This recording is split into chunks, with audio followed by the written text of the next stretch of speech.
तपाई यतिखेर हेर्दै हुनुहुन्छ त्रिशुली खबर टिभी। 24 घण्टा ताजा खबरको लागि हाम्रो च्यानललाई सब्स्क्राइब गर्नुहोला, नजिक रहेको बेल आइकन दबाई हामीसँग जोडिनुहोला।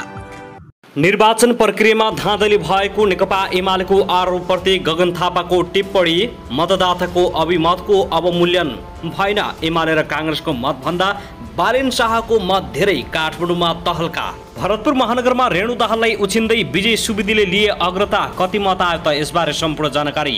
हेटौडामा गठबन्धन र नेकपा एमालेलाई पछि पार्दै राप्रपाको अग्रता। विराटनगरमा फराकिलो मतान्तर, कांग्रेसको अग्रता। केशव स्थापित भन्दा बालेन शाह 1731 मतले अगाडि, तर पनि केशव स्थापित भन्छन् बालेन शाह तेस्रो हुन्छ। काठमाडौँ महानगरमा मेरो जित हुन्छ। पाल्पाको रम्बामा पुनः मतदानको माग गर्दै प्रदर्शन, प्रहरीसँग झडप। 1 दर्जन भन्दा बढी घाइते। चुनावमा सत्ता गठबन्धनले धाँधली गरेको नेकपा एमाले शङ्कर पोखरेलको आरोप। 3 दलीय गठबन्धनलाई हराउँदै थवाङमा माओवादी केन्द्र विजयी।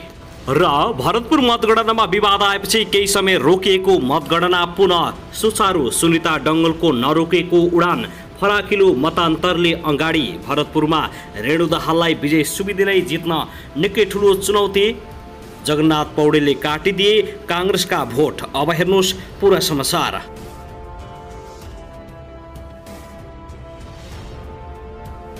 दर्शक महानुभाव नमस्कार, तपाईलाई हार्दिक स्वागत छ हाम्रो च्यानल त्रिशुली खबर ट्युबमा। यदि हाम्रो च्यानललाई अहिलेसम्म सब्स्क्राइब गर्नुभएको छैन भने सब्स्क्राइब गरी नजिक रहेको बेल आइकन दबाई हामीसँग जोडिनुहोला। दर्शकहरू, फेरि पनि हामी तपाईहरुमाझ निकै महत्त्वपूर्ण खबरका साथ उपस्थित भइसकेका छौं। यो भिडियोलाई अन्तिमसम्म हेरी हामीले साथ दिनुहोला। दर्शकबिन, हाम्रो मेहनतको लागि एउटा सानो लाइक गर्न भनी नभुल्नुहोला। देशभित्रबाट हेर्दै हुनुहुन्छ भने जिल्लाको नाम लेख्नुहोस्। यदि देशभन्दा बाहिर विदेशमा हुनुहुन्छ भने कुन देशमा हुनुहुन्छ देशको नाम अवश्य पनि कमेन्ट गर्नुहोला। स्थानीय तहको निर्वाचनको परिणाम धमाधम सार्वजनिक भएको छ। पछिल्लो समयमा चितवनको भरतपुर र काठमाडौँ महानगरको निकै ठूलो प्रतिस्पर्धा देखिएको छ। भरतपुरमा रेणु दाहाललाई विजय सुवेदीले उछिनेका छन् भने रेणु दाहाललाई निकै ठूलो चुनौती बनेको छ। साथै सुनिता डङ्गलको नरोकिएको अडान। काठमाडौँ महानगरमा उपमेयरकी उम्मेदवार सुनिता डङ्गलले पनि निकै कडा मत पाएकी छिन्। स्थानीय निर्वाचनमा 12 रोचक परिणाम सार्वजनिक भइसके। काठमाडौँमा बालेन शाहले अग्रता अझै पनि कायम गरेका छन्। सुरुदेखि नै बालेन शाह अग्रतामा छन् भने केशव स्थापितले भन्छन् आफू 1700 मतले बालेन शाह भन्दा तल भए तापनि आखिर जित्ने केशव स्थापितले भन्दै ठोकुवा समेत गरेका छन्। केशव स्थापित भन्छन् लेखेर राख्नुहोस्, जित्ने मैले नै हो, बालेन शाह तेस्रो हुन्छ। त्यस्तै सिर्जना सिंहको भने तेस्रो स्थानमा रहेकी छिन्। के कति मत प्राप्त गरिन् यसबारे पनि सम्पूर्ण जानकारी दिने नै छौँ। अन्ततः भरतपुरमा मतगणनाको क्रममा विवाद भएको थियो। विवाद पुनः सुल्झाएका साथ फेरि मतगणना सुचारू भएको छ। रेणु दाहाल र विजय सुवेदीको टक्करले कसले के कति मत ल्याए त यसबारे पनि सम्पूर्ण जानकारी दिनेछौँ। हामीसँगै रहनुहोला। दर्शक महानुभाव, आउनुहोस् अब पहिलो खबरतर्फ लागौँ। शहरी विकास मन्त्री तथा नेकपा एकीकृत समाजवादीकी सचिव रामकुमारी झाँक्रीको ओडामा नेकपा एकीकृत समाजवादी पराजित भएको छ। गठबन्धन हुँदा पनि मन्त्री रामकुमारी झाँक्रीको ओडामा नेकपा एमाले विजयी भएको हो। नेपाली कांग्रेस र माओवादी केन्द्र सहितको गठबन्धनमा समाजवादीलाई भाग परेको ओडामा नेकपा एकीकृत समाजवादी पराजित हुन सफल भएको छ। मदारी गाउँपालिका 2 मा गठबन्धनका तर्फबाट समाजवादीलाई हराउँदै एमाले निर्वाचित भएको छ। नेकपा एमालेका माधव प्रसाद भूषालले 785 मत ल्याउँदा समाजवादीका गोकर्ण सेन ओलीले 625 मत प्राप्त गरेका छन्। रामकुमारी झाँक्री निराश भएका छन्। दर्शक महानुभाव, त्यसैगरी मतदान र मतगणनाका क्रममा सत्ता गठबन्धनले योजनाबद्ध धाँधली गरेको नेकपा एमालेले आरोप लगाएको छ। स्थानीय निर्वाचन सम्पन्न भएर देशभर मतगणना जारी रहँदा अग्रतामा गठबन्धनभन्दा पछाडि परेको नेकपा एमाले आज आइतबार एक विज्ञप्ति जारी गरेर नेकपा एमाले त्यस्तो आरोप लगाएको हो। सत्ताधारी गठबन्धनको स्थानीय निर्वाचन गराउने षड्यन्त्रलाई परास्त गर्दै 2079 वैशाख 30 गते स्थानीय तहको निर्वाचन सम्पन्न भएको, तर स्वतन्त्र, निष्पक्ष र धाँधली रहित हुनुपर्ने निर्वाचनलाई भएर त्रास बिना मतदान र मतगणना हुनुपर्नेमा सत्ताधारी गठबन्धनले त्यसलाई पुरै व्यवस्था गरी जसरी पनि जित्न धाँधलीका सहारा लिएको एमालेको आरोप रहेको छ।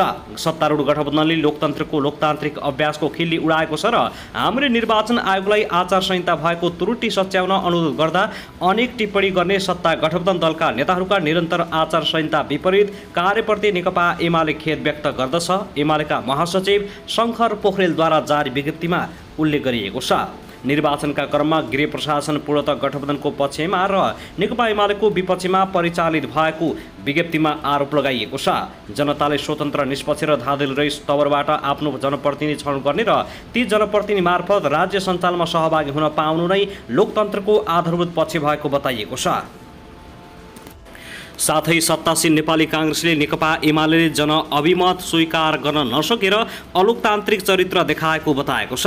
प्रमुख प्रतिपक्षी दल नेकपा एमाले स्थानीय तह निर्वाचनमा सत्ता गठबन्धनले धाँधली भएको आरोप लगाएपछि नेपाली काङ्ग्रेसका महामन्त्री गगन थापाले यस्तो प्रतिक्रिया दिएका हुन्। लोकतन्त्रमा निर्वाचनमा जनताले दिएको अभिमतलाई स्वीकार गर्न नसक्ने भनेको चरम अलोकतान्त्रिक चरित्र हो। निर्वाचनमा कहिले जित हुन्छ कहिले हार हुन्छ। महामन्त्री थापाले भने निर्वाचनमा प्रारम्भिक परिणामपछि केपी ओलीले जुन प्रतिक्रिया दिनुभएको छ त्यसले फेरि एक पटक भित्रबाटै केपी ओली चरम अलोकतान्त्रिक र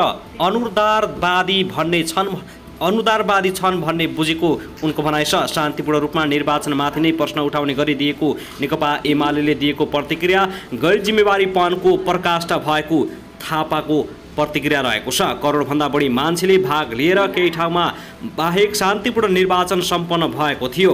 त्यसको परिणाम आउन बाँकी नै छ। परिणाम आफ्नो विपक्षमा आउने थाहा पाएपछि निर्वाचनमाथि नै प्रश्न उठाउने गरी दिएको प्रतिक्रिया गैर जिम्मेवारीपनको प्रकाष्ठ भएको महामन्त्री थापाले आरोप लगाएका छन्। दर्शक महानुभाव, त्यसैगरी भरतपुर महानगरपालिकाको मेयरमा नेकपा एमालेका उम्मेद्वार विजय सुवेदीले मतान्तर घटाएका छन्। जारी मतगणनाको पछिल्लो परिणाम अनुसार सत्तारूढ गठबन्धनबाट नेकपा माओवादी केन्द्रकी उम्मेद्वार रेणु दाहाल भन्दा सुवेदी 2 मतले मात्रै पछि परेका छन्। दाहालले 2425 मत प्राप्त गर्दा सुवेदीले 2423 मत प्राप्त गरेका छन्। स्वतन्त्र उम्मेद्वार जगन्नाथ पौडेलले भने 795 मत मात्र प्राप्त गर्न सफल भएका छन्। पछिल्लो समयमा रेणु दाहाल र जगन्नाथ पौडेल साथै विजय सुवेदीबीच टक्राउ रहेको छ। विजय सुवेदी र रेणु दाहाल भने अगाडि र पछाडि भएर हिँडिरहेका छन्। मतगणना हुन अझै बाँकी रहेको छ। 5 दिनभित्र यसको परिणाम आउने निर्वाचन आयोगले जनाएको छ। साथै आउनुहोस् अब अर्को खबरतर्फ लागौँ। काठमाडौँ महानगरपालिकाको स्वतन्त्र तर्फबाट मेयरका उम्मेद्वार बालेन्द्र शाहले 3532 मत ल्याएर अग्रता कायमी राखेका छन्। नेकपा एमालेको तर्फबाट मेयरका प्रत्याशी केशव स्थापितले 1856 मत प्राप्त गर्दै शाहलाई पछाइरहेका छन्। साथै त्यस्तै गठबन्धनको तर्फबाट उम्मेदवारी दिएकी नेपाली काङ्ग्रेसकी सिर्जना सिंहले 1668 मत प्राप्त गरेकी छिन्। त्यसैगरी काठमाडौँको उपमेयरमा नेकपा एमालेको तर्फबाट उम्मेदवारी दिएकी सुनिता डङ्गोलले 3317 मत प्राप्त गरेकी छिन् भने उनलाई गठबन्धनको तर्फबाट नेकपा एकीकृत समाजवादीका रामेश्वर श्रेष्ठले 962 मत प्राप्त गरी पछ्याइरहेका छन्। साथै उता भने हेटौडा उपमहानगरपालिकाको मतगणना जारी छ। जारी गणनाको पछिल्लो परिणाम अनुसार गठबन्धनका उम्मेद्वार मीना कुमारी लामालाई राष्ट्रिय प्रजातन्त्र पार्टीका दिवकबहादुर सिंहले पछाडि पारेका छन्। सिंह झिनो अन्तरले अगाडि लागेका हुन्। कुल मतमध्ये 8836 मतगणना हुँदा राप्रपाले अग्रता लिएको छ। राप्रपाका सिंहले 31 मतको अग्रता लिएका हुन्। राप्रपाका सिंहले 2666, गठबन्धनका उम्मेद्वार लामाले 2418 र नेकपा एमालेका अनन्त पौडेलले 2418 मत प्राप्त गरेका छन्। अहिले हेटौडा 2, 18 र 19 नम्बर वडाको गणना भइरहेको छ। वडा नम्बर 1बाट काङ्ग्रेसका सबै नेउपाने विजयी भइसकेका छन्। साथै काठमाडौँ महानगरपालिकाको मतगणना जारी छ। मतगणना सुरु भएदेखि नै स्वतन्त्र उम्मेद्वार बालेन्द्र शाहले अग्रता लिएका छन्। जारी मतगणनामा दोस्रो स्थानमा नेकपा एमालेका केशव स्थापित र तेस्रो स्थानमा नेपाली काङ्ग्रेसका सिर्जना सिंह छिन्। अहिले काठमाडौँको वडा नम्बर 1, 2, 3, 4, 31 र 32 को गणना भइरहेको छ। गणनामा पछि परे पनि नेकपा एमाले उम्मेद्वार केशव स्थापितले आफैले जित्ने ठकुवा गरेका छन्। उनले अहिले गणना भएका वडाका आधारमा राय बनाउन नहुने पनि स्पष्ट पारेका छन्। मतगणना भित्री सहर प्रवेश नभएसम्म राय बनाउन जरुरी छैन। स्थापितले भने जित्ने मैले नै यति लेखेर राख्नुहोस्, जित्ने मैले नै हो, यसमा सन्देह नगर्नुहोला। बालेन तेस्रो हुन्छ, उनले चुनौती दिँदै भनेका छन्। उनले काङ्ग्रेस उम्मेद्वार सिर्जना सिंहको पनि मत बढ्ने उल्लेख गरेका छन्। उनले आफ्नो मत बढ्ने दाबी गर्दै केही घण्टा कुर्न समेत आग्रह गरेका छन्। केही घण्टापछि हेरौँ स्थापितले भने, म अहिले ध्यानमा छु, यो पनि पढ्नुहोस्।